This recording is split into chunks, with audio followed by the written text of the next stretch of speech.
Good afternoon, Southwest Florida. I'm Bri Walling. This Naples Herald Lunch Break is sponsored by our friends at Usilo Kia of Cape Coral. This afternoon, we'll tell you about Florida teachers filing a lawsuit challenging a new law that could cause local unions to lose certification, a new study confirming the benefits of coffee, and more. Today is Tuesday, July 3rd, and this is the Lunch Break.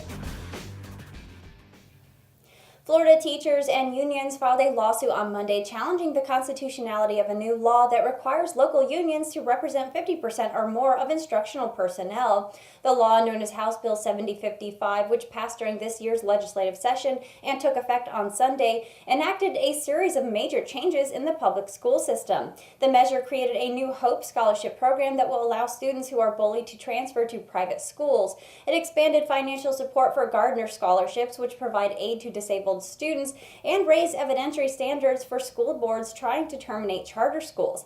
But the lawsuit, which was filed by the Florida Education Association, 9 local teachers unions, 8 teachers, and 8 local union representatives, is aimed at a specific provision in the law that would result in local unions losing their certification if membership falls below 50% of the employees they represent in the collective bargaining process. Loss of certification would force the local unions to go through the costly, time-consuming process of holding elections to renew their right to represent the teachers.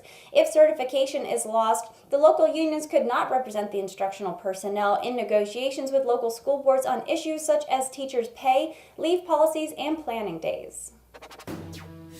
The Naples Players Playhouse was filled with excitement as cast and crew members prepared for their newest theatrical endeavor, Chicago the Musical. It's the first time the theater has put on the musical because of a rule in theater in which a company cannot run a show if the same show is being run in a city in a certain mile radius. Chicago will kick off the 2018-2019 season and will also be the start of TNP's 65th anniversary. For those who aren't familiar with the musical, it follows the story of Roxy Hart, a girl in the roaring 20s who dreams of starring in her own vaudeville show. She's arrested after killing her paramour who demeaned her talent and is thrown in jail with other women who are under similar charges, including Val McKelly, her biggest inspiration. Both women share the same defense attorney, Billy Flynn, who's played by Brett Poulter.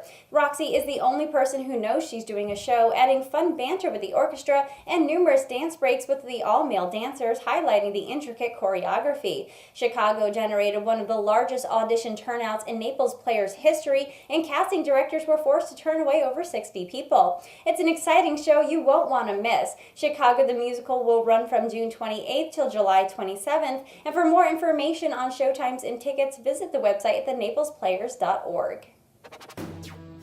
Go ahead and have that cup of coffee, maybe even several more. New research shows it may boost your chances for a longer life, even for those who down at least 8 cups a day. In a study of nearly 500,000 British adults, coffee drinkers had a slightly lower risk of death over 10 years than abstainers. The apparent longevity boost was seen with instant, ground, and decaffeinated, results that echoed U.S. research. It's the first large study to suggest a benefit even in people with genetic glitches affecting how their bodies use caffeine. Overall, coffee drinkers were about 10 to 15% less likely to die than abstainers during a decade of follow-up. Differences by amount of coffee consumed and genetic variations were minimal. The results don't prove your coffee pot is a fountain of youth, nor are they a reason for abstainers to start drinking coffee, but the results do reinforce previous research and add additional reassurance for coffee drinkers.